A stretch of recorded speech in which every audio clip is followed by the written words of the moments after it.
Well, strings are a very useful data type in Java.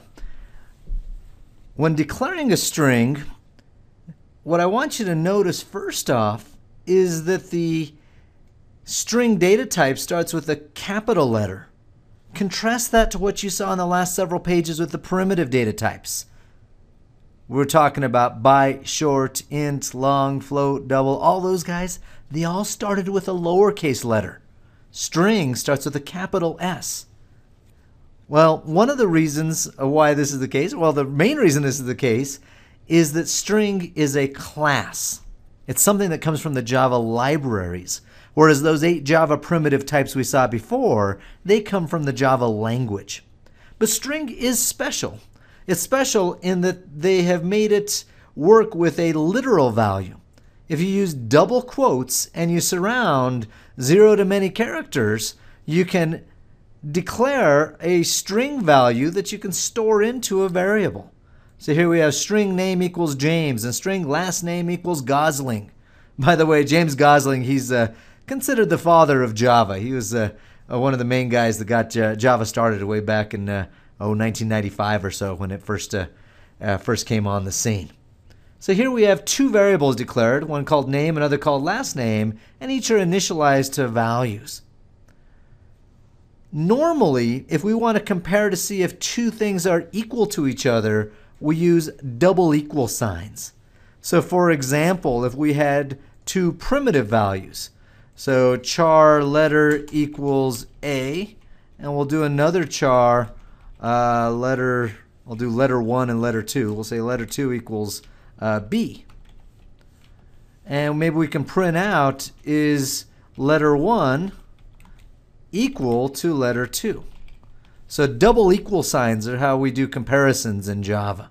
Single equal sign is how we handle assignments. So ask yourself, should this print out true or false? Is letter 1 equivalent to letter 2?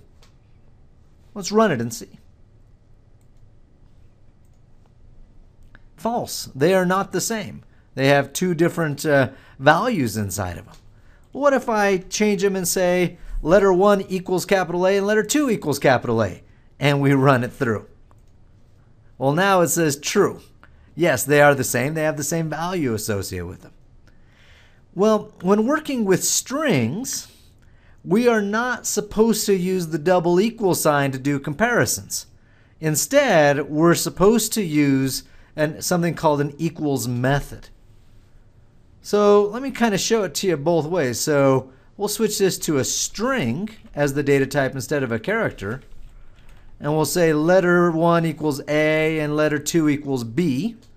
And we'll print out both with the double equal sign, and I'll show you how we do the equals method. You take the first variable, you put a period or a dot afterwards, and type in equals. And notice Eclipse tries to help us. It shows us what everything that starts with EQ here. We got equals. And if I just push enter, it fills things in for me. And we want to compare that against letter 2. We'll talk more about the different things you can do with a string in just a bit here. So we're now declaring 2 strings, one called letter 1, another called letter 2. And we're checking to see if they're double equal to each other and also if they're EQUALS equal to each other. Well, first things first, it's not compiling. Why not? Maybe pause the video and think about what's wrong with this code that it doesn't like lines 5 and 6. Well, if I save the file and I go over to the problems area, it does a compile and it tells us we've got a type mismatch. We cannot convert from a char to a string. And it even underlines where the problem is. Well, A inside single quotes is a character. We need double quotes if we're working with strings. Let's go down that path. All right. So now we're good. And I guess the first thing to point out is that the book here says, and if you read any Java literature, it says always use the equals method instead of the double equal sign when comparing strings. But it's not a compiler error. Notice I've got the double equal and the equals method, and it's not complaining to me about it. Maybe it's not a good idea, but it allows us to do so. And when I run it, no, they're not equal to each other. False. They're not the same. You know, there's actually another way that we can declare strings. If you want to do kind of more of a longhand notation, you can say new string and put in parentheses what you want that to be. And anytime you use the word new in Java, that means set aside some memory, allocate some memory for me. So letter 1 is a new string called A, and letter 2 is a new string called B. Java lets us do it either way, either just setting it equal to open quote A, close quote, or using the new syntax. Whether we do new or not, they're still false. But let me make these things be the same. We've got letter A in the first, letter 1 is matching to A, and letter 2 also is dealing with A. I run this, and interestingly enough, we get different results. For the double equal sign, it says false, they are not the same. And for what we call the equals method, it says true, they are the same. So this is why we're saying that you really should use the equals method when comparing strings against each other. Let me draw up a little picture to give you a better feel for what's going on behind the scenes when we're doing these declarations. And so click on a few keys on my screen here. And I should be able to, yep, I clear off the screen and we'll draw a few pictures up. We'll draw a little bit of something here. So we have that string, what do we call it? Letter 1 equals new string, and we piped in A, and string letter 2 equals new string, and I put in another A. Well, behind the scenes, what's happening is that we have this variable letter 1, and it's pointing out in memory. And we'll do a little, actually I didn't want to do an arrow that way. I want to do the arrow going the other direction. And I'll do it the old-fashioned way. Try it again. There we go. So it's pointing out in memory. And what it's pointing at is this chunk of memory that's got a value inside of it with the letter A in it. Well, letter 2, it also is pointing to a chunk of memory. And the thing is, it's pointing at a different chunk of memory. This other chunk of memory also has a letter A stored inside of it, but these are pointing at two different things. Letter 1 is pointing at one chunk of memory, letter 2 at a different chunk of memory. When I do the equal sign, so if I say Boolean same equals letter 1 equal letter 2, the double equal sign is comparing the pointers. It's saying, are they at the same memory address? Are both variables pointing at the same thing? No, they're not. Letter 1 is pointing at one chunk of memory, and letter 2 is pointing at a different chunk of memory. Even though they both had the same content inside of them, they were pointing at two different chunks of memory.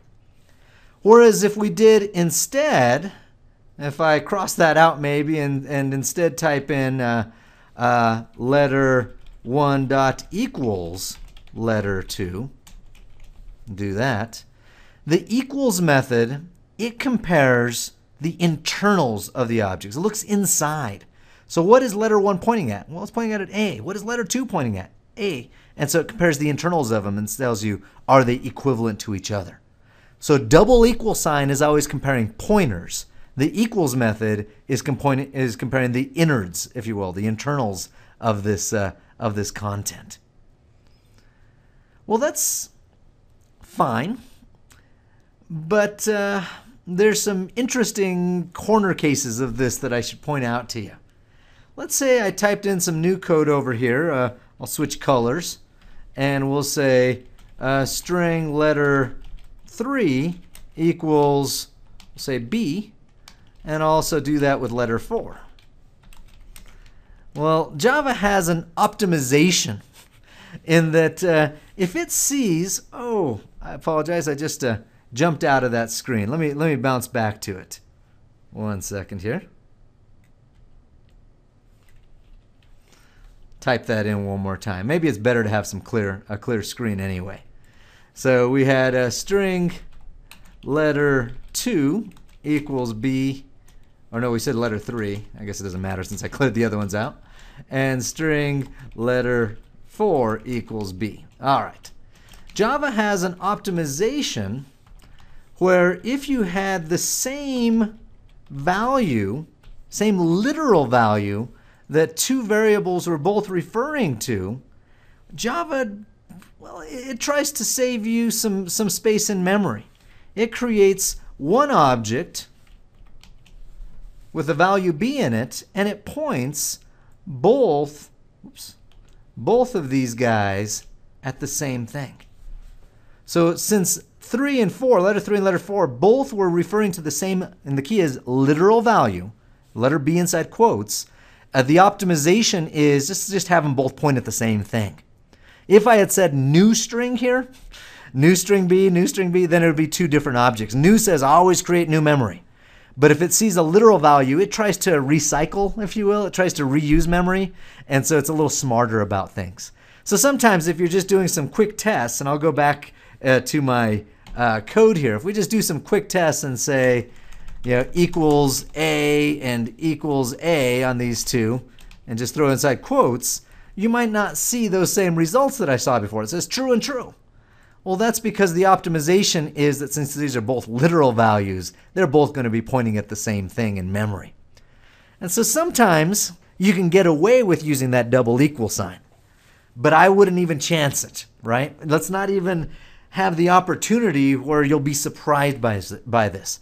If you use the equals method, you're going to be safe any way you look at it.